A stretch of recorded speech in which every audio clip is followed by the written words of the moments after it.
Many of us use it every day for business, for pleasure, for keeping in touch with friends and family. It is email. This fierce election year has put it in the spotlight, but not in a good way. Between thousands of missing emails and thousands more that were maliciously hacked, a formerly cutting-edge communications medium has become a political football. So how did we get here, and what's the future of email? Let's ask Farhad Manjoo, technology columnist for the New York Times, who joins us from Mountain View, California. Good morning. Hi, good morning. There are better, more secure systems, so why are so many of us still using email? I think so many of us are still using email because everyone else still uses email. It's one of those things that, we all use because everyone else uses it. It's like the party that everyone's at, even if it may not feel like a great party. You say not a great party. When did the tide sort of turn from email being the greatest thing ever to it not being a great party?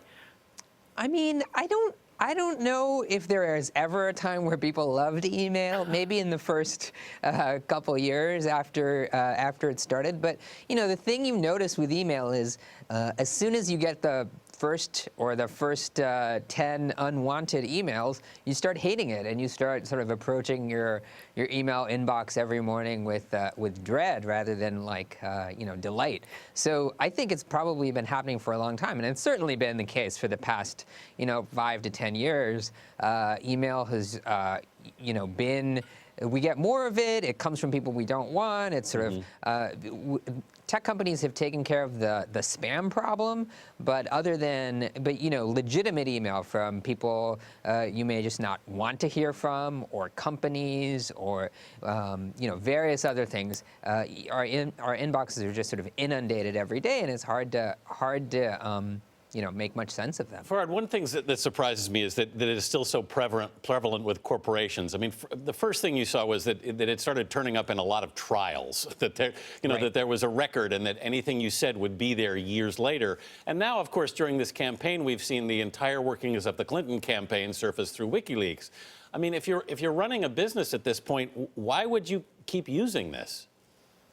I think people keep using it because it's easy. I mean, in what you see in the Clinton emails, what you see in emails that appear in trials often is that people are using email basically in place of phone calls or in place of instant messaging. They're sending basically the kinds of messages that you would have, quick, casual conversations that you don't think of as being weighty or serious beforehand. You do it just because you need to kind of get the message across, and then it comes back to bite you once it's revealed, once it gets out of trial or it gets leaked by WikiLeaks, because I think the state we're in when we're in email is we're essentially not thinking about the future. We're thinking about just sending that message right there. I mean, if we were thinking about the future, I think people wouldn't send the message or wouldn't use email. They'd use some more secure system, of which there are now lots of them, and more companies are using them. But yeah. Farhad, you mentioned the future. So what is the future? Using more secure? Yeah, I mean, I think the future in one sense is still people are going to continue to use email. Like, people have been predicting the death of email for decades, and it hasn't really happened, in part because of what I was saying before. Lots of people still use it, so everyone else still has to. Slowly, though, I think people are moving to different systems. I mean, the rise of instant messaging has really kind of been the main rival to email so far. People are using things like Facebook Messenger. They're using things like iMessage on their iPhones. There are sort of inter-office corporate messaging systems, one called Slack. So people are using these other systems. It seems more secure, Farhad. Exactly. It seems like just some more different. We appreciate the time, Farhad Manjoo, with the very latest on some of the email. Thank you. Thanks.